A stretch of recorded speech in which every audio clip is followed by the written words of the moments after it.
বদ্ধ জীব কিভাবে মুক্তি পাবে সেই বিষয়ে আমরা শ্রবণ করব। আমরা শ্রবণ করব কিভাবে আমরা ফ্রিডম হতে পারি, কিভাবে বাস্তবে আমরা স্বাধীনতা পেতে পারি, বা বাস্তবিক পক্ষে স্বাধীনতা বলতে কি বোঝায়, সেই বিষয়ে আমরা আজকে শ্রবণ করব। আমরা প্রত্যেকে মায়ার বন্ধনে আবদ্ধ হয়ে আছি, প্রত্যেকে। আমরা বলি যে ভাই সংসারে ফেঁসে আছি আমরা, হ্যাঁ, জন্ম মৃত্যু জরা ব্যাধির বন্ধনে, স্ত্রীর প্রতি বন্ধন, পরিবারের প্রতি বন্ধন, সমাজের প্রতি বন্ধন, একটার পর একটা বন্ধনের দ্বারা আমরা আবদ্ধ হয়ে আছি। আর এই বন্ধনের দ্বারা এই বন্ধন থেকে আমরা বেরিয়ে আসতে পারি না। আর ম্যাক্সিমাম টাইম আমরা একে অপরকে দোষ দিই যে আমি এই বন্ধনে আবদ্ধ হয়ে আছি। এক সময় এক শিষ্য বলছে, গুরুদেবের কাছে গিয়ে শিষ্য বলছেন যে গুরুদেব, আমি এই বড় বন্ধনে আবদ্ধ হয়ে আছি। বলছে, তুমি বন্ধনে আবদ্ধ হয়ে আছো নাকি তুমি বন্ধন থেকে বেরোতে চাও না? শোনো, এদিকে আসো, চলো এই গাছটায় ওঠো। গাছটার উপরে উঠেছে, বলে ওই ডালটাকে ঝোলো। ডালটাতে ঝুলছে এভাবে, বলে এবার ছেড়ে দাও। ডালে ঝুলে ডালটাকে ছেড়ে দাও। বলছে, গুরুদেব ছাড়লে তো পড়ে যাব, পড়লে তো মরে যাব। বলে ছাড়ো তো। তো ছাড়ছে না। সেই গুরুদেব সেই শিষ্যকে গাছের মাথায় তুলে দিয়েছে, তুলে দিয়ে ডাল ধরে ঝুলতে বলেছে, 2 হাত দিয়ে ডালটাকে ঝুলে আছে। বলছে, গুরুদেব বলছে ছেড়ে দাও। বলছে, না আমি ছাড়বো না, ছাড়লে পড়লে মারা যাবো। তা বলছে, কে বন্ধনে রেখেছে 2 হাত দিয়ে, কে বন্ধন করে আটকে আছে গাছের মাথায়? বলছে, আমি। বলে, হ্যাঁ, এইভাবে তোমরা সংসারটাকেও বন্ধনে আবদ্ধ হয়ে আছো। কেউ তোমাকে বাধ্যে আসেনি, সবাই নিজেই বেঁধে রেখেছো সংসারের মধ্যে। আমাদের ব্রহ্মা বাধ্যে আসেনি, শিব ঠাকুর বাধ্যে আসেনি। ভাই তুমি বিবাহ করো, তুমি বাঁধো, তুমি জালের মধ্যে জড়িয়ে পড়ো, ভাই তুমি সংসার পেতে নাও, ভাই তুমি মায়ের জালে আবদ্ধ হও। আমরা সবাই নিজের ইচ্ছা পূর্তির জন্য আমরা নিজেরাই বেঁধে আছি সংসারের মধ্যে, নিজেরাই ছাড়তে চাই না। আমরা একে অপরের দোষ দিতে পারি না, পুরোটাই আমাদের দোষ। যে আমরা যেভাবে ওই ছেলেটা গাছটা এভাবে ধরে আছে, ছাড়ছে না, ঠিক আমরাও সংসারটাকে জাবদা করে ধরে আছি, ছাড়তে চাইছি না।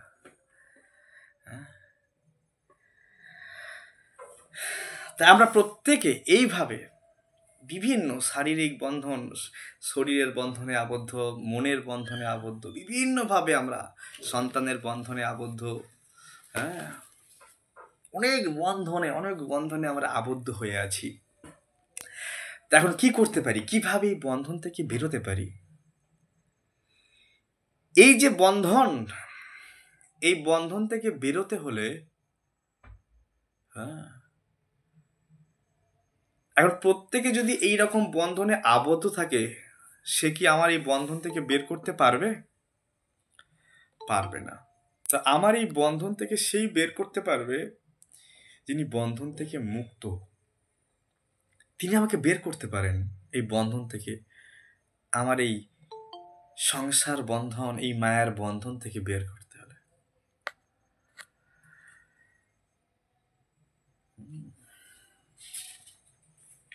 তখন আমাদের সৎ গুরুদেবের প্রয়োজন হয়, যে আমি যে সংসার বন্ধনে আবদ্ধ আছি, গুরুদেব আপনি কৃপা করে আমার এই সংসার বন্ধন থেকে ছাড়িয়ে দেন, কৃপা করে। সাধু গুরু বৈষ্ণবেরা আসেন এই সংসার বন্ধন খোলার জন্য, গীতা ভাগবতম হরিনাম দিয়ে ওই সংসার রূপী অন্ধকূপ থেকে টেনে বের করে নিয়ে আসে। গৃহ অন্ধকূপম, এই গৃহী অন্ধকূপ থেকে ভগবান তার ভক্তকে পাঠান যে তুমি যাও, প্রতিটা জীব গৃহে অন্ধকূপে পড়ে আছে, জর্জরিত হয়ে আছে, দুঃখে কবলিত হয়ে আছে, তাকে টেনে তোলো। তখন সাধুগুরু বৈষ্ণব যান তাকে টেনে তুলতে। কিন্তু এতটাই আমাদের দুর্ভাগ্য, সাধুগুরু বৈষ্ণবের কৃপাকে আমরা বুঝতে পারি না, আমরা নিতে পারি না। আজ আমি সে কথাই বলতে চলেছি। ভাগবতম প্রমাণ ৬ষ্ঠ স্কন্ধ ৫ম অধ্যায়ে খুব সুন্দরভাবে চর্চা করা হয়েছে।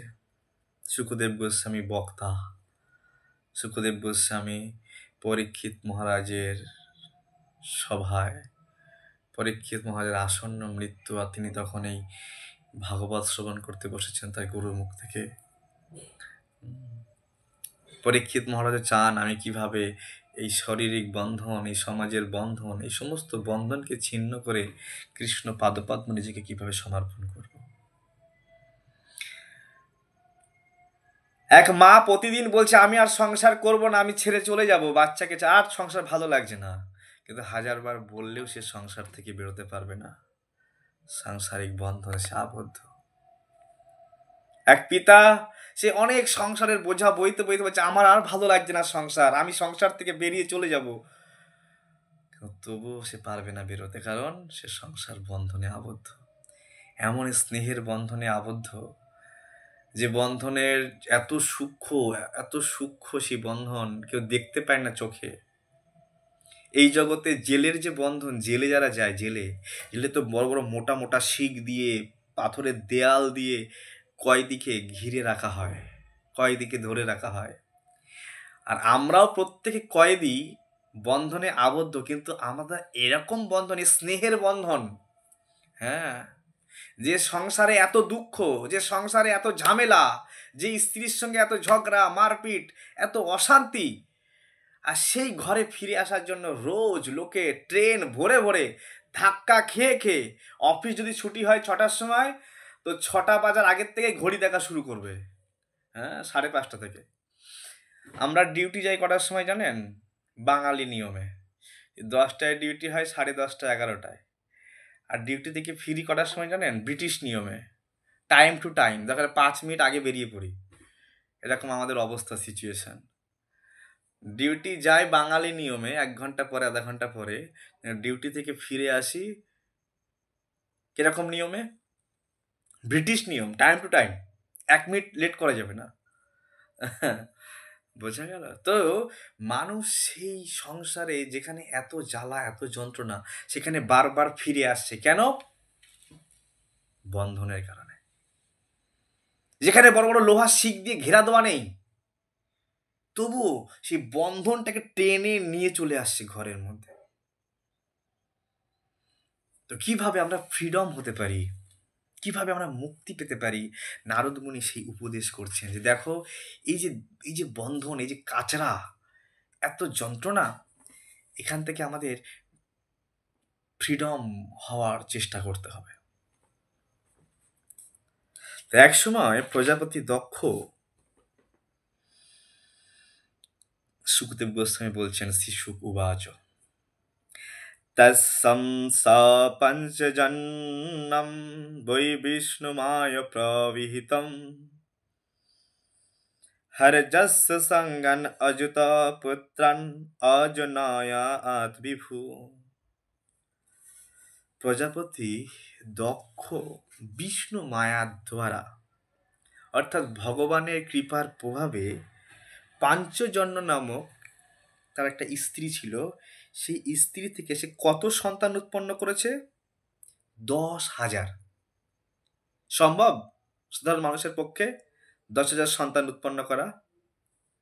কিন্তু এখানে শুকদেব গোস্বামী বলছেন যে দেখো, বিষ্ণু মায়ার প্রভাবে, বিষ্ণু মায়া উপবৃংহিত, তিনি এই 10,000 সন্তান জন্ম দেওয়ার জন্য এক্সপার্ট হয়েছেন। কার কৃপার প্রভাবে? ভগবানের কৃপার প্রভাবে। ভগবান তাকে কৃপা করেছেন, তাকে সামর্থ্য দিয়েছেন, তাকে শক্তি দিয়েছেন প্রজা সৃষ্টি করবার জন্য। এমনকি ব্রহ্মাজি তাকে দায়িত্ব দিয়েছে, তুমি যাও, রাজ করো পৃথিবীতে, আর তুমি প্রজা সৃষ্টি করো।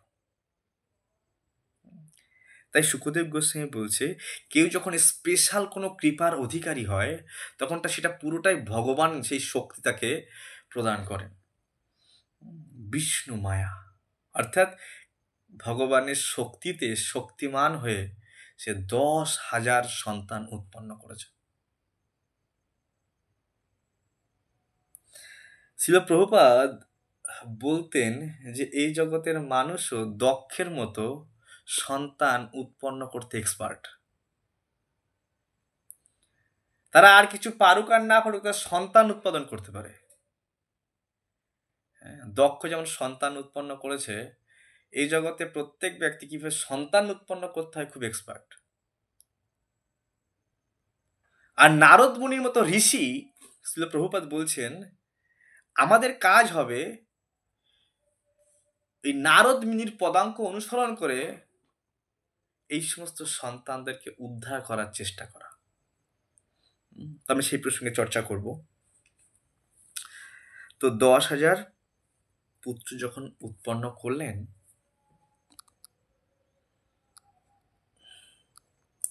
সবার ক্যামেরাগুলো বন্ধ, ভালো লাগে না ক্লাস করতে আমার।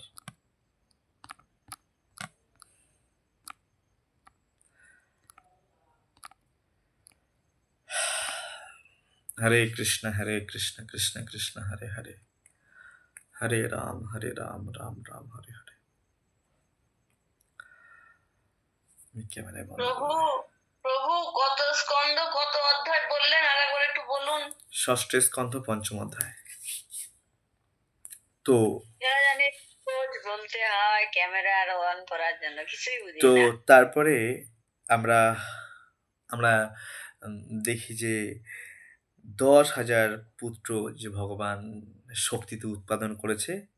এখন দেখো, এক আদর্শ পিতা তিনি জানেন যে সন্তানকে কিভাবে শক্তিশালী করতে হবে। দক্ষ কি করলেন, বলছে যে যে যে সন্তানগুলো তার উৎপন্ন হয়েছে 10,000, অপৃথক ধর্মশিলা, অপৃথক ধর্মশিলাস্তে সর্বে দক্ষয়ান নৃপ পিতৃপ্রক্তা প্রজা সর্গে প্রতিচিম প্রযুর্দিশম।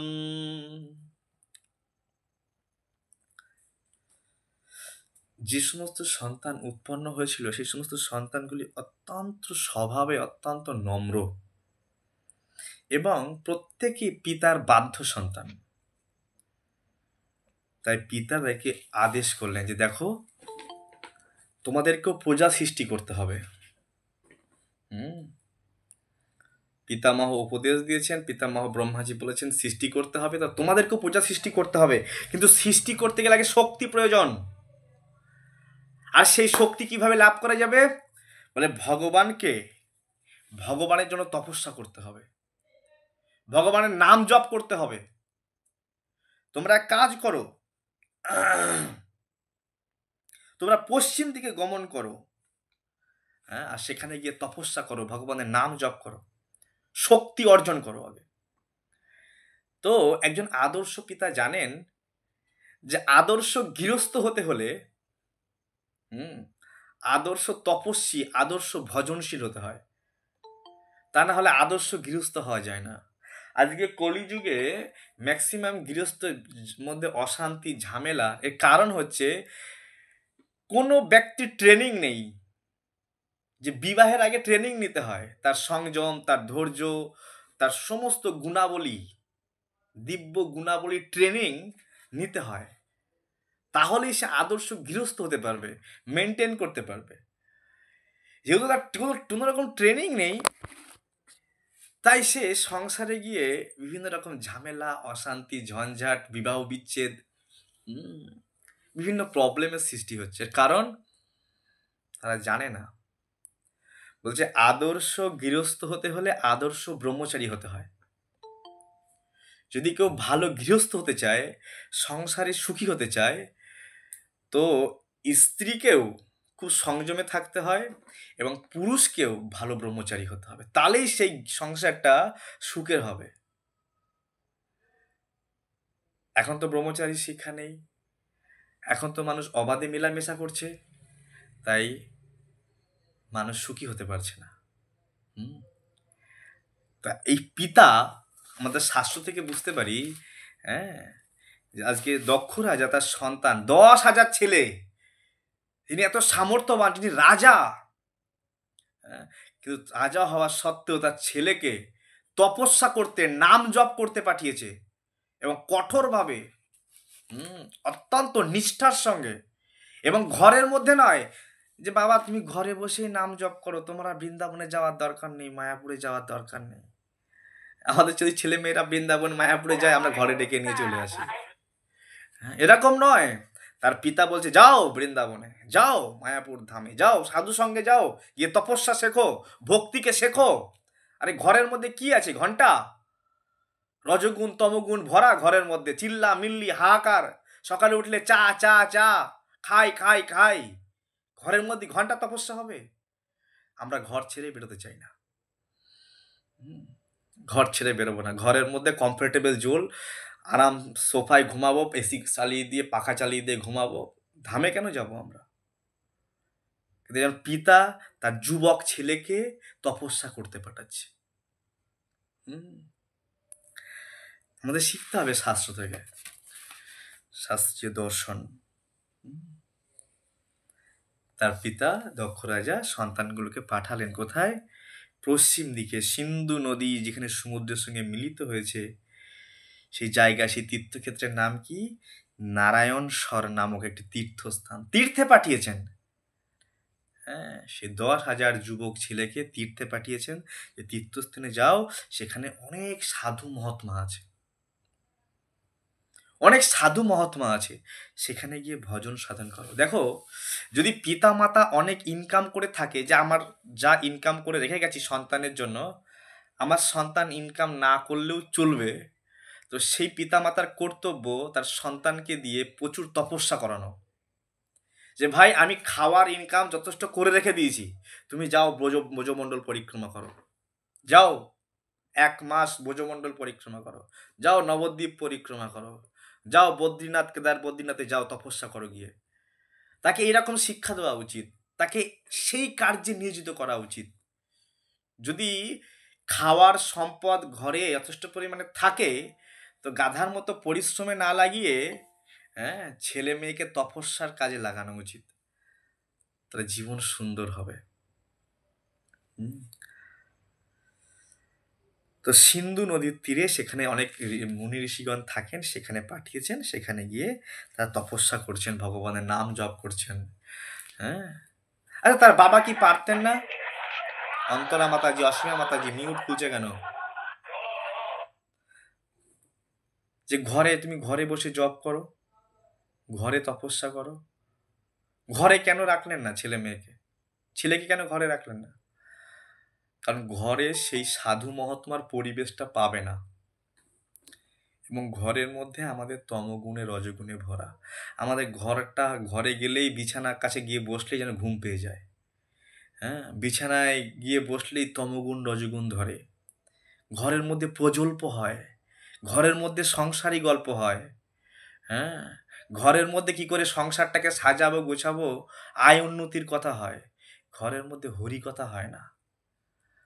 তাই কেউ যদি মনে করে আমি ঘরে বসেই হরিভজন ভগবানকে পেয়ে যাব, এটাও কিন্তু ভালো কথা নয়। তাই আমাদের সময় পেলেই ধামে আসতে হবে, সময় পেলেই আমাদের মায়াপুর নবদ্বীপ ধামে যেতে হবে, সাধু সঙ্গ করতে হবে।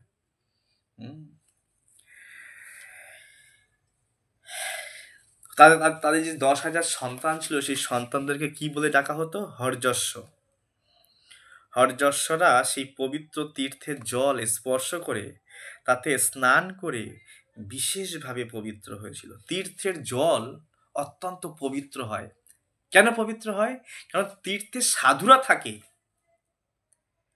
আর সাধুদের চরণ রেণু ওই জলে মিশ্রিত হয়ে যখন কোনো ব্যক্তি সেখানে গিয়ে স্নান করে, অবগাহন করে, সে অত্যন্ত পবিত্র হয়ে ওঠে, আন্তরিকভাবে এবং বাহ্যিকভাবে। আর সেই পবিত্র হওয়ায় তাদের পরমহংস ধর্মে মতি হয়েছিল। দেখুন, যখন সেই তীর্থে গিয়ে সাধু মহাত্মার চরণ রেণু মিশ্রিত সেই জলে যখন স্নান করেছেন, সেই নির্মল জলে, তখন তাদের স্বাভাবিক প্রবৃত্তি, যে সমস্ত সাধু মহাত্মার যেরকম প্রবৃত্তি হয় ভগবানের সেবা করবার জন্য, সেরকম স্বাভাবিক প্রবৃত্তি হয়েছে, ন্যাচারাল। তাকে জোর করে বোঝাতে হচ্ছে না। আমাদের তো এত বলা হচ্ছে বাবা হরিনাম করো, গীতা পড়ো, প্রসাদ পাও, প্রচার করো, এত কিছু করার পরেও কানে ঢোকে না, বা ঢুকলেও নিতে পারি না, বিভিন্ন বাধা। কিন্তু এনারা একদম বলছে ন্যাচারাল, স্বাভাবিকভাবে তাদের প্রবৃত্তি চলে এসেছে ভগবানের সেবা করবার জন্য, তপস্যা করবার জন্য। হুম। কোন ধর্ম? কোন ধর্ম বলছে? পরমহংস ধর্ম। যে ধর্মরা পরমহংস, পরমহংস কাদের বলা হয়? পরমহংস তাদের বলা হয় যারা জড় আর চেতন বস্তুকে আলাদা করতে পারে, কোনটা জড় কোনটা চেতন। যেমন রাজহংস শুনেছি আমরা, যে রাজহংস নাকি দুধে আর জলে মিশিয়ে দিয়ে ওরা দুধ দুধ নিয়ে নেয়, জল জল ফেলে দেয়, খায় না। ঠিক তেমনি পরমহংসরা এই জগতের সার বস্তু, কৃষ্ণ কথা, কৃষ্ণ নাম, কৃষ্ণ সেবা, এটা নিয়ে নেয় আর এই সংসারের সমস্ত বস্তুকে ছেড়ে দেয়। এ হচ্ছে পরমহংস ধর্ম। তাই আজকে সেই 10,000 পুত্ররা সেই পরমহংসের ধর্মে তারা লিপ্ত হয়েছেন। হুম।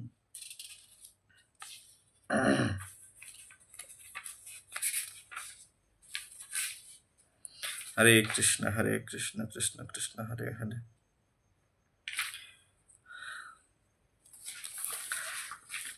কারণ তাদের পিতা বলে দিয়েছেন যে তোমরা যাও, তোমাদের তপস্যা করে শক্তি বাড়াও, শক্তি বাড়িয়ে বাড়ি ফিরে আসবে, বাড়ি ফিরে আসলে তোমাদেরকে বিবাহ দেব, আর বিবাহ দেওয়ার পর তোমরা প্রজা উৎপন্ন করবে, তোমরা সৃষ্টি করবে, অনেক সন্তান উৎপন্ন করবে।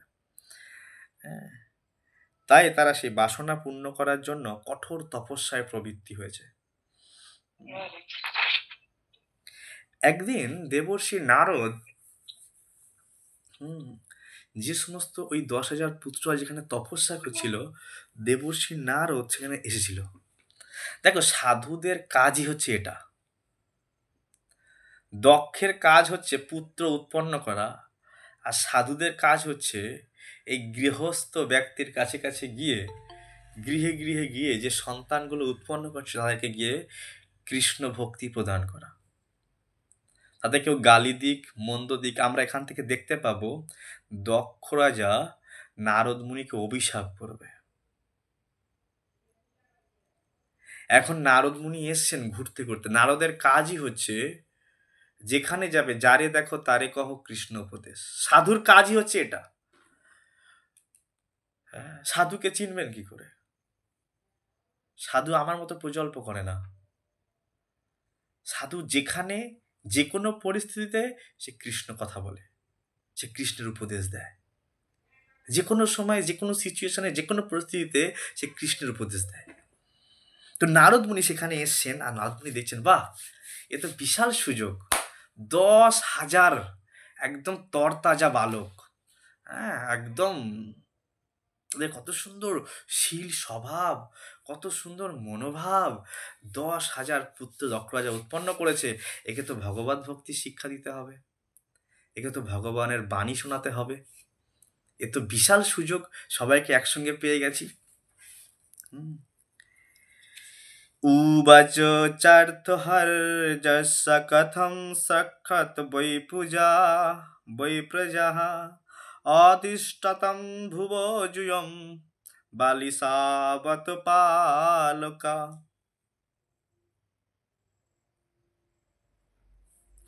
এখানে নারদ মুনি এসছেন, আর নারদ মুনি এসে দেখুন বলছে, সমাজদার আদমি কো ইশারা কাফি হতা হয়।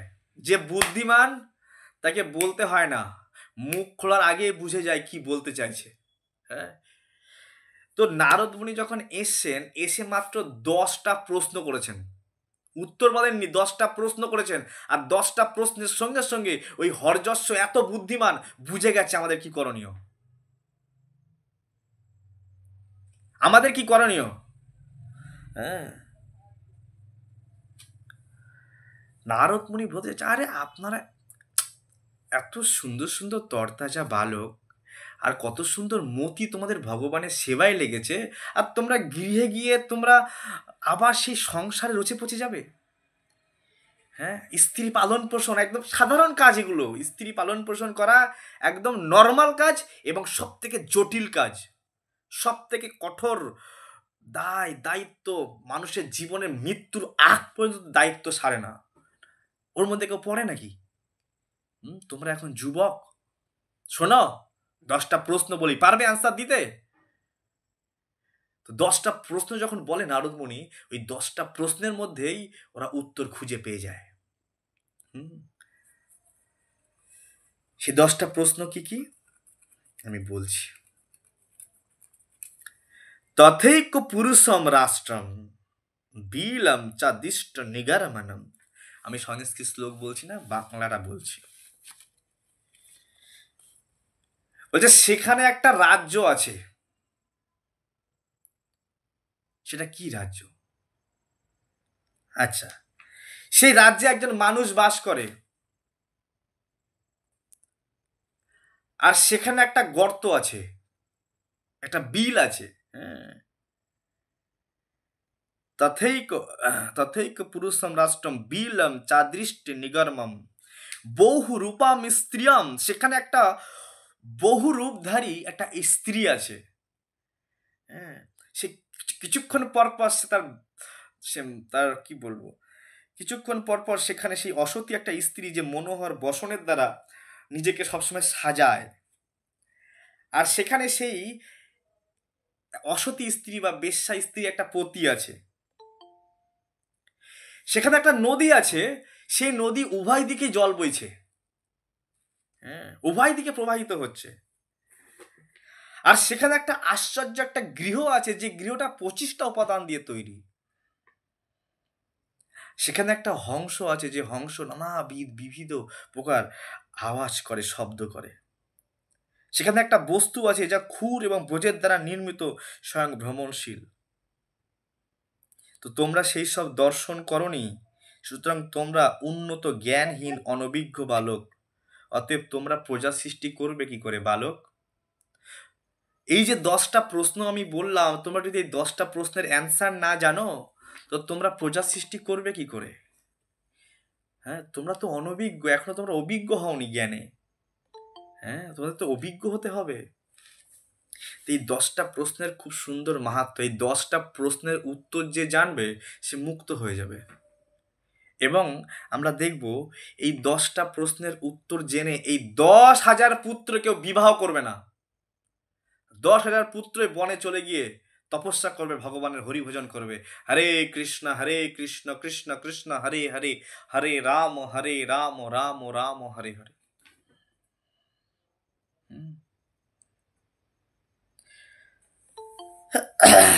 তা আমি একটু প্রভুপাদের তাৎপর্য পড়ব। প্রভুপাদ কি বলছেন এই প্রসঙ্গে। আমাদের আচার্য, যার কৃপাতে সারা ভারতবর্ষে নয়, সারা পৃথিবীতে অকাতরে মানুষ কৃষ্ণ ভক্তি করছে, তিনি এই প্রসঙ্গে কি বলছেন।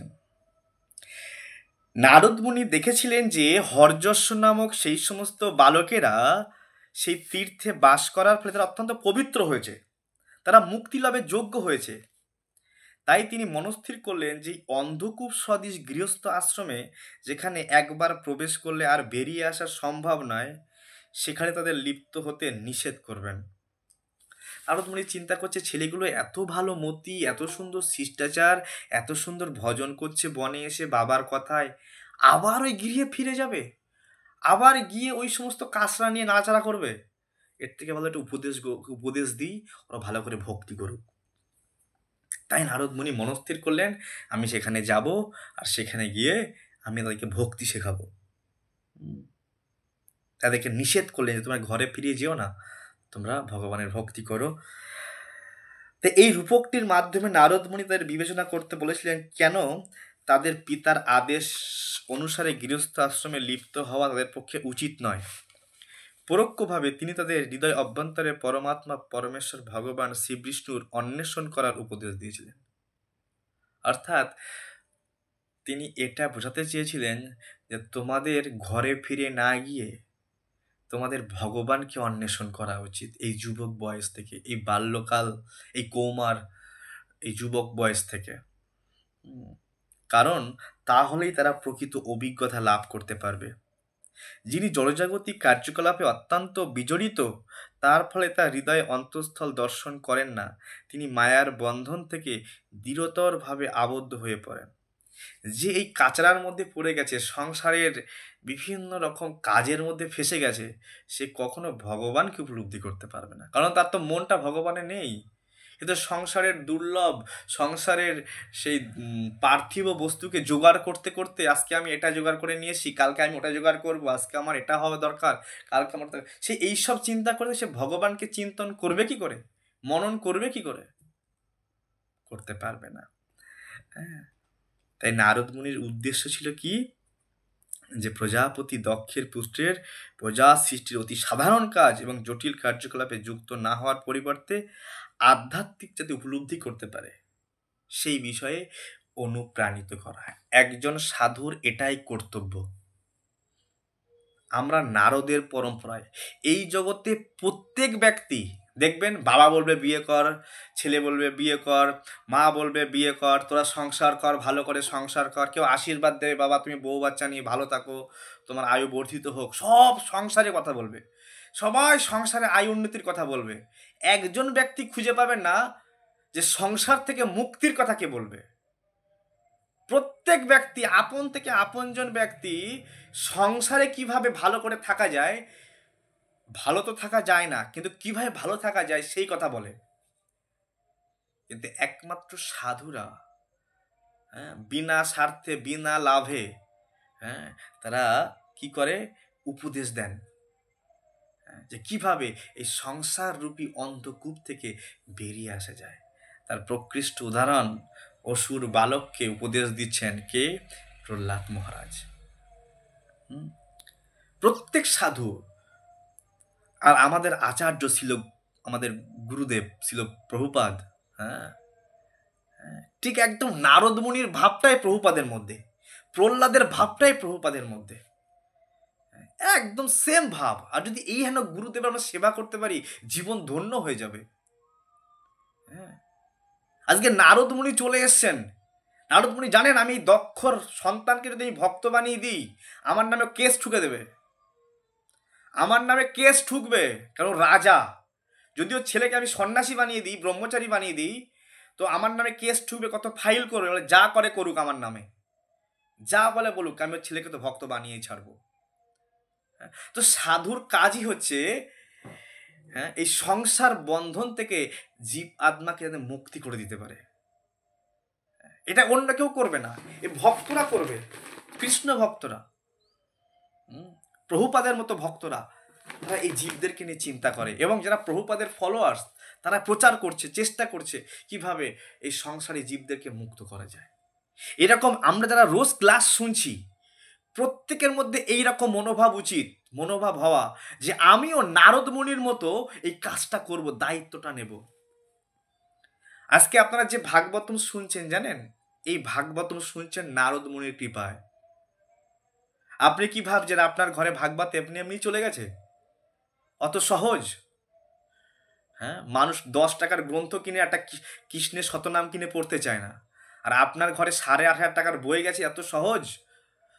বেদব্যাসকে নারদ মুনি বললেন, বেদব্যাস তুমি ভাগবতম রচনা করো,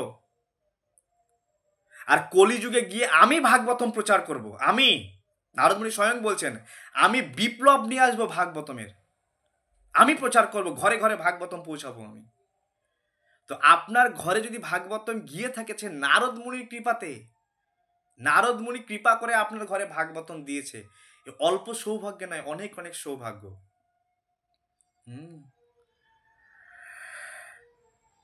প্রহ্লাদ মহারাজ বলছে, দেখো, প্রবচন করছেন, সাধুর কাজই হচ্ছে প্রবচন করা। হ্যাঁ, তৎসাধু মন্যে অসুরবরজ দেহিনাম সদা সমুদ্বিগ্ন ধিয়াম সুদ্গাত হিতাত্মপতম গৃহ অন্ধকূপম। গৃহ অন্ধকূপ, বাবা এই সংসারটা হচ্ছে গৃহ অন্ধকূপ। দেখো, তুমি রাজা, তুমি ত্রিলোকের অধিপতি, কিন্তু তুমি সবসময় টেনশানে আছো, সবসময় দুশ্চিন্তায় আছো, সবসময় যেন ভয়ে আছো, তোমার শান্তি নেই, তোমার হৃদয়ের মধ্যে খলবলি চলছে। হ্যাঁ, একটা তুমি স্থির নেই, এই উদ্বেগ, এই অশান্ত, এই দুশ্চিন্তা কেন জানো? ধিয়াম অসৎগ্রাহাত, ওই মনের মধ্যে, ওই বুদ্ধির মধ্যে ভগবানকে বাদ দিয়ে তুমি সংসারের কাচরা বস্তুকে জোগাড় করতে লেগেছো। আমি আমি আমি স্বর্গ জয় করব, আমি পাতাল লোক জয় করব, আমি ওইখানে সুন্দর স্ত্রী আছে ওকে নিয়ে আসবো, ওখানে আমার এটা আছে সোনা আছে সোনা নিয়ে আসবো, এটা লুট করব এটা। বলে বাবা তোমার হাতে কি নেই? সব আছে, দেবতার মতো তোমার ভয় পায়, কিন্তু তবুও তুমি শান্তিতে নেই। কেন জানো? মন এবং বুদ্ধির মধ্যে অসৎ বস্তু লেগে আছে। কৃষ্ণ হচ্ছে সৎ, আর কৃষ্ণবিহীন যা আছে সব অসৎ। কৃষ্ণবিহীন সব টেম্পোরারি, ক্ষণস্থায়ী। কৃষ্ণই হচ্ছে পার্মানেন্ট বস্তু এই জগতে, আর কোনো কিছু পার্মানেন্ট নেই। আর সেই কৃষ্ণকে বাদ দিয়ে তুমি যা কিছু নিচ্ছ সেটাই তোমার টেনশনের কারণ হচ্ছে। কৃষ্ণকে বাদ দিয়ে তুমি যা চিন্তা করছো সেটাই তোমার টেনশনের কারণ। কৃষ্ণকে বাদ দিয়ে তুমি যা, কোনো ব্যক্তি হোক বস্তু হোক, যা তুমি কালেক্ট করছো সেটা তোমার টেনশন উদ্বেগে ভারাক্রান্ত করে দিচ্ছে। বাবা তোমার কি করা উচিত জানো? এই সংসারটাকে ছেড়ে দাও। কেন এত সংসারে লাফালাফি করছো? কি হবে সংসার করে? এক কাজ করো না, তোমার তো বয়স হয়েছে, হ্যাঁ, তুমি বনে গিয়ে হরিভজন করো। বনম গত যত হরিণ ভজন। এই গৃহ অন্ধকূপ থেকে বেরিয়ে, এ অত্যন্ত কষ্ট, এই গৃহ অন্ধকূপ থেকে বেরিয়ে তুমি বনে গিয়ে, বৃন্দাবনে গিয়ে হরিভজন করো, এটাই তোমার কাজ। তাহলে তুমি শান্তি পাবে বাবা। এ প্রহ্লাদ মহারাজের দিব্য উপদেশ, এ হিরণ্যকশিপুর জন্য নয়, এ আমার মতো হিরণ্যকশিপুর জন্য। হ্যাঁ, হিরণ্যকশিপু তো ভগবত ধামে চলে গেছে, ভগবানের সাক্ষাৎকার পেয়েছে, কিন্তু আমার মতো হিরণ্যকশিপু কি করে উদ্ধার হবে? যে সব সময় ভোগ বাসনায় লিপ্ত তৃপ্ত হয়ে আছে। প্রত্যেকেই এই কথা শোনার সময় নিজেকে ভাবতে হবে আমার মতো হিরণ্যকশিপু কেউ নেই, যেন গিজ গিজ গিজ গিজ করছে ভোগ বাসনা সংসারের প্রতিটা বস্তুকে নিংড়ে নিংড়ে ভোগ করব। যদি এইরকম মনোভাব নিয়ে শুনতে পারি যে আমি একটা সবচেয়ে বড় খল, কপট, কামি, অসুর, আমি কিভাবে এই দিব্য জ্ঞানকে আমার জীবনে আমি প্রয়োগ করব? সর্বদা আমি টেনশনে আছি, দুশ্চিন্তায় আছি, প্রবলেম ফেস করছি এই কারণে যে আমি কৃষ্ণকে বাদ দিয়ে সবকিছু, কোনো ব্যক্তি হোক কোনো বস্তু হোক আঁকড়ে ধরে রেখে দিয়েছি, ছাড়বো না। হ্যাঁ, আমি ছাড়বো না। তাই সংসার জীবনে এই অন্ধকূপে মানুষ সর্বদা উৎকণ্ঠায় টেনশনে থাকে। সে এক অনিত্য শরীর ধারণ করেছে। কেউ যদি এই উৎকণ্ঠা থেকে মুক্ত হতে চায় তাহলে তৎক্ষণাৎ তাকে গৃহস্থ আশ্রম পরিত্যাগ করে বৃন্দাবনে ভগবানের পাদপদ্মে আশ্রয় নেওয়া উচিত। গৃহস্থ আশ্রমে প্রবেশ না করতে নারদ মুনি হরযশোদের উপদেশ দিয়েছিলেন। যেহেতু তারা আধ্যাত্মিক জ্ঞানে ইতিমধ্যে উন্নত ছিলেন, তাই তিনি বিবেচনা করেছিলেন কেন তারা সেই বন্ধনে আবদ্ধ হবেন। কেন এত সুন্দর ভক্তি করছো, ভজন করছো, কেন যুবক আছো, যাও ভালো করে হরি ভজন, কেন কেন আবার ঘরে গিয়ে ভাই সংসার ধর্মে পেশাদারের মধ্যে পড়বে? নারদ মুনি বলছে দেখো, তোমার পিতা হচ্ছে সর্বজ্ঞ, কিন্তু তোমরা তার প্রকৃত আদেশ জানো না, সুতরাং তোমরা পিতার প্রকৃত উদ্দেশ্য না জেনে তোমরা কিভাবে প্রজা সৃষ্টি করবে? পিতার কথার প্রকৃত উদ্দেশ্য জানতে হবে, তারপরে তো সেই কাজটা করতে হবে। সুখদেব গোস্বামী বললেন, নারদ মুনির সেই হেয়ালিপূর্ণ বাক্য শ্রবণ করে হরযশোরা তার স্বাভাবিক বিচার শক্তি সম্পন্ন বুদ্ধির দ্বারা নিজে সেই বিচার করতে লাগলেন। তারা বিচার করতে লাগলেন, এই যে 10টি প্রশ্ন বলেছেন, একটা রাজ্য আছে, একটা রাজ্যের রাজা আছে, সেখানে একটা অসতী স্ত্রী আছে যে কিছুক্ষণ পর পর মনোহর ড্রেস চেঞ্জ করে সে মায়ামুগ্ধ করে, অসতী স্ত্রী মানে বেশ্যার একটা পতি আছে, সেখানে একটা হংস আছে, নানা রকম বিবিধ আওয়াজ তৈরি করে, ভুলে যাচ্ছি আরও কিছু কিছু প্রশ্ন, এরকম 10টা প্রশ্ন করেছেন। এই প্রশ্নের মধ্যেই উত্তর লুকিয়ে আছে। এই প্রশ্নর এর উত্তর এই ভাগবতমই দেওয়া আছে খুব সুন্দর করে। আমাদের ভাগবতমকে খুঁটিয়ে খুঁটিয়ে খুঁটিয়ে খুঁটিয়ে পড়তে হবে, প্রতি শব্দে শব্দে শ্লোকে শ্লোকে আমাদের জন্য উপদেশ, এক একটা উপাখ্যানে আমাদের জন্য উপদেশ। তো যাই হোক, আজকে সময় প্রায় অতিবাহিত হয়ে গেছে, তো আমি আর একটুখানি বলবো। তো তখন সেই সমস্ত সেই 10,000 পুত্রেরা তারা বিচার করছেন যে এই নারদ মুনি এই সাধু এই 10টি প্রশ্ন করেছেন, একটা রাজ্য আছে। এই কথাটা কেন বললেন, কি কারণে বললেন, এর পিছনে কারণ কি? হুম। তো হর্যশ্ব নারদ মুনির সেই সেই বাণীর অর্থ কিভাবে হৃদয়ঙ্গম করলেন? যে একটা রাজ্য আছে বা একটা রাষ্ট্র আছে, তথা এক রাষ্ট্রম। বলছে ভূ, ভূ মানে হচ্ছে পৃথিবী, আর পৃথিবী শব্দের অর্থ হচ্ছে কর্মক্ষেত্র। এই পৃথিবীটাকে কর্মভূমি বলা হয় বা কর্মক্ষেত্র বলা হয়। আর এই কর্মক্ষেত্রের কর্মের ফলস্বরূপ, বিভিন্ন কর্মের ফলস্বরূপ আমরা বিভিন্ন শরীর লাভ করি। বিভিন্ন রকম শরীর, কেউ মানব শরীর, কেউ গরু, কেউ বাছুর, কেউ মোষ, কেউ ভেড়া ইত্যাদি এক্সেট্রা এক্সেট্রা। কর্মের ফলস্বরূপ সে এক একটা নিত্য নতুন শরীর লাভ করছে। পৃথিবীটাকে কর্মক্ষেত্র বা কর্মের ভূমি বলা হচ্ছে, আর এই ক্ষেত্রে কর্মের ফলস্বরূপ বিভিন্ন রকম শরীর উৎপন্ন হচ্ছে।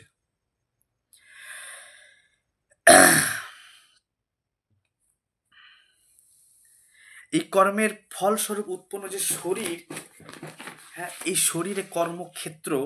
হ্যাঁ, ভগবদ গীতায় আমাদের এই শরীরটাকেও কর্মক্ষেত্র বলা হচ্ছে, যে আমি এই শরীর দিয়ে কেমন কর্ম করব আর তার ফলস্বরূপ আমি কেমন রেজাল্ট পাবো। আহ, যদি ভালো কর্ম করি ভালো রেজাল্ট পাবো, খারাপ কর্ম করলে খারাপ রেজাল্ট পাবো। আর জীব যখন এই জগতে এই বিভিন্ন কর্ম করে, কেন কর্ম করে মানুষ, কেন পরিশ্রম করছে? কারণ সে পরিশ্রম করছে, সে কর্ম করছে নিজেকে খুশি করবার জন্য, তার শরীরকে, তার ইন্দ্রিয়কে, তার মনকে। আমরা 3টে জিনিসকে খুশি করি। শরীরকে খুশি করি, আমার চোখকে খুশি করি, নাক, কান, জিহ্বা, ত্বককে খুশি করি। ত্বক চাইছে কোনো কিছুকে স্পর্শ করবার জন্য, চোখ চাইছে কোনো কিছু দেখার জন্য, জিহ্বা চাইছে ভালো কিছু খাওয়ার জন্য। তো এগুলো করার জন্য তো আমরা পরিশ্রম করছি, কর্ম করছি, তাই না? আর আমার মন কিসে খুশি হবে? মনটাও চায় আমি এই কাজটা করলে খুশি হব। মনের খুশি করছি। এইভাবে আমরা যখন এরকমভাবে খুশি করতে চলেছি নিজেকে, নিজে বলতে এখানে আত্মা নয়, শরীরটাকে যখন খুশি করতে চলেছি, আর এই যে খুশি করা একটা ভ্রান্ত ধারণা, আর এর কারণে আমাদের কি হচ্ছে আমি জানিও না। আমি কবে থেকে এখান থেকে একটার পর একটা শরীর ধারণ করছি। স্মরণের অতীত কাউন্টিং করলে মনে হয় শূন্য কম পড়ে যাবে, হয়তো শূন্য লেখার পেজে আর জায়গা থাকবে না। যদি পেজ নিয়ে যে আমার কবে থেকে শুরু হয়েছে একটার পর একটা বডি, একটার পর একটা কর্ম বডি এরকম তৈরি হচ্ছে। আমি এক বডিতে এখন এই বডি, তারপর ওই বডি, ওই বডি, ওই বডি, ওই বডি, এই শরীর থেকে ওই শরীরে। প্রভুপাদ এখানে লিখছে স্মরণের অতীত, যাই স্মরণ করলেও আমাদের আসবে না, মেমোরিতে আসবে না, যে কত শরীর আমরা পেয়েছি, কত জনম আমরা পেয়েছি। আর প্রতিটা জনমে গিয়েই কি করে শরীরকে খুশি করব, মনকে খুশি করব, ইন্দ্রিয়কে খুশি করব, এই চিন্তা করছি আমরা।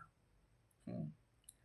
শরীরটা ভালো ঘুমাতে চায় 8টা পর্যন্ত, আমরা বেডে শুই, নরম সোফায় বেডে পাখা সুন্দর করে চালিয়ে দিয়ে আরামসে শুয়ে থাকি। তার মানে কি শরীরকে খুশি করছি আমরা? শরীরকে খুশি করার জন্য আমরা কত কত রকম ব্যবস্থাপনা, বক্স খাট, নরম সোফা, গদি, কত রকমের ব্যবস্থা করছি। হ্যাঁ, ভালো খাওয়ার জন্য বন্ধু বান্ধবীকে মানুষ রেস্টুরেন্টে যাচ্ছে, কত রকম জায়গায় যাচ্ছে ভালো জিহবার মধ্যে দেবে। এরকম ভাবে একটা শুয়োরও সে পচা গচু কচু খেয়ে বলে বাহ আমি তো খুব মজায় আছি। নানা জনই ফেরে কদর্য ভক্ষণ করে। আজ তুমি মন্ডা রসগোল্লা খাচ্ছ, কালকে এমন শরীর পেতে হবে যেখানে গিয়ে কদর্য ভক্ষণ করতে হবে। হুম। তাই এই জীব যে কত শরীর, জড় শরীর প্রাপ্ত হয়েছে সে জানে না। আর তার এই কর্ম, এই জড় কর্ম, সকাম কর্মই তার ভববন্ধনের মূল স্বরূপ বা মূল কারণ। হুম। তাই কেউ যদি মূর্খতাবশত এই অনিত্য সকাম কর্মে লিপ্ত হয়, তাকে এই বন্ধন মুক্তির চেষ্টা না করে, তাহলে তার অনিত্য কর্মের অনুষ্ঠানে কি লাভ? নারদমুনি বলছে যে মানব জীবন পেয়ে তো আমাদের চেষ্টা করা উচিত না, যে আমি জন্ম জন্মান্তরে একটা পর একটা বডি পাচ্ছি, আর বডিতে কত রকম কষ্ট, জন্ম যন্ত্রণা, মায়ের গর্ভে যখন থাকে কত রকম কষ্ট পেতে হয়, আমি আর বলছি না, রোজই বলি এই কথাগুলি, ভাগবতমে আছে। মৃত্যু যন্ত্রণা, বার্ধক্য যন্ত্রণা, আর শরীর খারাপের যে যন্ত্রণা, রোগের যন্ত্রণা। বৃদ্ধ বয়সে কাঁচতে কাঁচতে দম আটকে আসে, বুড়ো লোকগুলো বুকে দম টানতে পারে, এরকম করে বুক ডলে, চোখের সামনে দেখেছি আমি, এরকম করে করে বুক ডলছে, শ্বাস নিতে পারছে না, দম বন্ধ হয়ে আসছে। কে দেবে শ্বাস? কে দেবে? নাতি নাতনি নাতি নাতির মতো ঘুরছে, ছেলে বউর মতো ঘুরছে, কিন্তু সে বুড়ো বা বুড়িটা শ্বাস নিতে পারছে না। অক্সিজেন যে এত আনন্দে নিতে পারছি, একটা দিন আসবে যে অক্সিজেন পর্যন্ত নেওয়ার সামর্থ্য হারিয়ে ফেলবো, অক্সিজেন পর্যন্ত নিতে পারবো না। একটা সময় আসবে ভালো খাবার সামনে আছে, কিন্তু পেটে গিয়ে পচাতে পারছি না, পরিপাক করার ক্ষমতা নেই, লুজ মোশন হয়ে যাচ্ছে। এত কঠিন থেকে কঠিন সিচুয়েশন শুধু এই জীবনে না, জন্মে জন্মে। একটা সিংহ সারা জীবন প্রচুর শিকার করেছে, আজ সে বৃদ্ধ হয়ে গেছে। আজ যখন বৃদ্ধ হয়ে গেছে না, আজকে অনেকগুলো শেয়াল তাকে ঘিরে ধরেছে, অনেকগুলো শেয়াল তাকে ঘিরে ধরেছে, সিংহকে খাবে ছিঁড়ে ছিঁড়ে। তাহলে এককালে শের ছিল যৌবনে, শের, আর আজকে যখন সে বার্ধক্য চলে এসছে, সেই সিংহ, সেই বনের রাজা, তাকে খাওয়ার জন্য শিয়াল কুকুর জুটে গেছে। এই সিচুয়েশন আমাদের। আমি যৌবনে শের হতে পারি, অনেক কিছু হতে পারি, কিন্তু বার্ধক্যে গিয়ে ওই সিংহের মতো অবস্থা। হ্যাঁ, ওই যৌবনের শের, বার্ধক্যে গিয়ে তাকে আর মুখে আনছি না, এক্সেট্রা এক্সেট্রা এক্সেট্রা। তো পয়েন্ট অফ ভিউ এগুলো বুঝতে হবে। আমরা দর্শন পড়ছি, হ্যাঁ, সাধারণ মানুষ আবেগে চলে, যারা এই ভগবদ গীতার দর্শন, ভাগবত গীতার দর্শন, তারা ফিউচারকে দেখতে পায় যে ফিউচারে কি হতে পারে, কি হতে, তারা অনেক দূরদর্শিতা, অনেক চিন্তা ভাবনা করতে পারে, অনেকটা চিন্তা ভাবনা করে।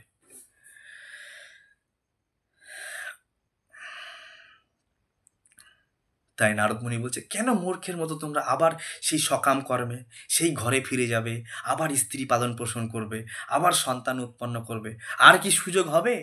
কথম প্রিয়ায়া অনুকম্পিতায়া, যখন সেই নববিবাহ, সেই 16 বছরের সেই যুবতী যখন ঘরে আসবে আর একান্তে মিষ্টি মিষ্টি কথা বলবে, হ্যাঁ, ওগো হ্যাগো করে ডাকবে, নরম নরম হাতের গরম গরম রুটি করে খাওয়াবে, হ্যাঁ, জল চাইলে এক গ্লাস গরম দুধ এনে দেবে, কি করে তুমি ভগবানের কথা মনে করবে? কিভাবে মনে, এ প্রহ্লাদ মহারাজ বলছেন, কথম প্রিয়ায়া অনুকম্পিতায়া সঙ্গম রহস্যম। 5 বছরের বাচ্চা সে বলছে, কি করে ভগবানের স্মরণ করবে তুমি? সংসার করলে তো ফেসে যাবে। এই শিক্ষা কাদের জন্য? ছেলে মেয়েদের জন্য, যুবক যুবতীর জন্য শিক্ষা, বিশেষ করে ছেলেদের জন্য, যুবকদের জন্য। হ্যাঁ, কিভাবে সে ফ্রিডম হবে, ফ্রিডম হওয়ার শিক্ষা। হ্যাঁ, বাবা মা মনে করে আমি তো সালা গাধা হয়েছি, ছেলেটাকে বিয়ে দিয়েও গাধা বানিয়ে দেবো, আমি তো সারা জীবন বোঝা টেনে নিয়ে আসছি সংসারের, হ্যাঁ, আমার ছেলেটাকেও গাধা বানাবো, আস্ত গাধা, বিবাহ দিয়ে দাও। সাধু হলে দোষ, ও মুক্ত হতে চায়, ও মুক্ত হতে গেলে দোষ, কিন্তু ওকে গাধা বানিয়ে দাও। এরকমভাবে আমরা যখন এই শাস্ত্রজ্ঞান যদি আমাদের না থাকে, তো এরকমভাবে আমার ঠাকুরদা গাধা ছিল, তার বাবা গাধা ছিল, সেও গাধা হয়েছে এবং আমাকেও গাধা বানানোর জন্য বিবাহ দিয়ে দিয়েছে, আর এটাই পরম্পরা হয়ে আসছে। কেউ মুক্তির কথা বলছে না, কি করে মুক্তি পাওয়া যায়?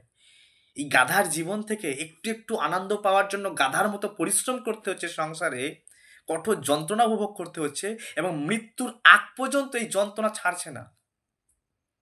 প্রহ্লাদ মহারাজ বলছেন, কি করে ছাড়বে সংসারকে? যখন সন্তান আসবে, ছোট্ট একটা বাচ্চা পাপ্পা মাম্মা করে ডাকবে, তার ওই আধো আধো বুলি তুমি কি করে ভুলবে? কি করে তুমি সন্ন্যাস নেবে সন্তান হওয়ার পরে? পারবে না তো। হ্যাঁ, যখন একটা মেয়ে হবে, আর বিশেষ করে মেয়েরা বাবাকে বেশি ভালোবাসে, হ্যাঁ, তুমি কি করে ছাড়বে সেই মেয়ের আসক্তি, সন্তানের আসক্তি? পারবে না। শুধু তাই নয়, আমাদের যে গাড়ি থাকে না, গাড়ি 2 চাকা 4 চাকা, তারও কম আসক্তি না। আমাদের একজন গাড়ি কিনেছে, ঠিক আছে, 4 চাকা গাড়ি কিনেছে, 14 বার মোছে। নতুন একটা গাড়ি কিনেছে 10 লাখ না 15 লাখ টাকা দিয়ে, 14 বার গাড়িটা মোছে। বলছি গাড়িটা ঠিক আছে না, সুন্দর আছে না, ঠিক আছে তো, চাকচিক করছে তো, স্ক্র্যাচ লাগেনি তো, মানে এত অ্যাটাচমেন্ট। হ্যাঁ, সে 14 বার গাড়িটা মুছবে, দেখবে ঠিক আছে কিনা এক্সেট্রা, মানে গাড়ির প্রতি আসক্তি। তো মানুষ যখন মরে যায়, ভাগবতে বলা হচ্ছে তো ঘোড়া, আগে ছিল ঘোড়া, ওই ঘোড়ার প্রতি আসক্তি, হাতির প্রতি, কারণ আগে গাড়ি ছিল, গাড়ি বা ঘোড়া বা হাতি, তারা ভুলতে পারতো না যে আমি এই ঘোড়াটা করে ঘুরি। তো আমরাও ভুলতে পারি না, আমি ওই গাড়িটা করে ঘুরি। হ্যাঁ, গাড়ির প্রতি কি আসক্ত, এটা আমার স্কুটি, এটা আমার গাড়ি, এটা আমার 4 চাকা, এক্সেট্রা এক্সেট্রা। অত সহজ না ওগুলো ছেড়ে বেরিয়ে আসা। হুম, তাই বলছে যে এই সমস্ত জোটানোর দরকার নেই, জোটানোর আগেই তপস্যা করো, শুরু করো ভগবানকে প্রাপ্তি করবার জন্য। কীভাবে ফ্রিডম হওয়া যায়, কীভাবে মুক্তির লেভেল, মুক্তির স্তরে পরমহংস প্রাপ্ত করা যায়, সেই প্রয়াস করা উচিত আমাদেরকে। হুম,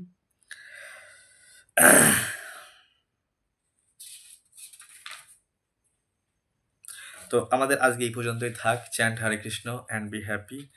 জয় শিল প্রভুপাদ। কালকে থেকে আমরা শ্রবণ করব। কার মিউটটা খুলেছে, কার মিউট খুললো? আমার কথা শেষ হয়নি এখনো, মিউট খুলছে কেন?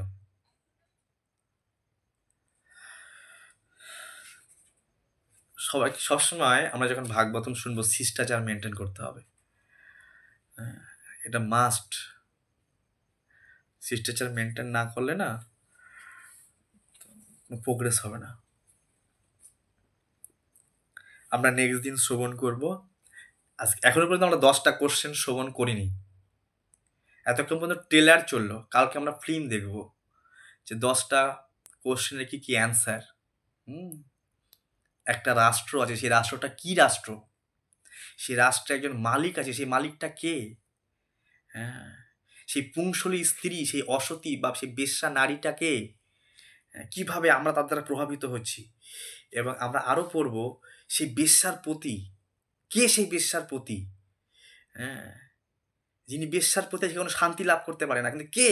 দেখবো আমরা সবাই এক একজন এক একটা বেশ্যার প্রতি আমরা, হ্যাঁ, প্রত্যেকে কিভাবে, এই শাস্ত্রের মধ্যে খুব সুন্দরভাবে পুঙ্খানুপুঙ্খ ব্যাখ্যা দেওয়া হয়েছে।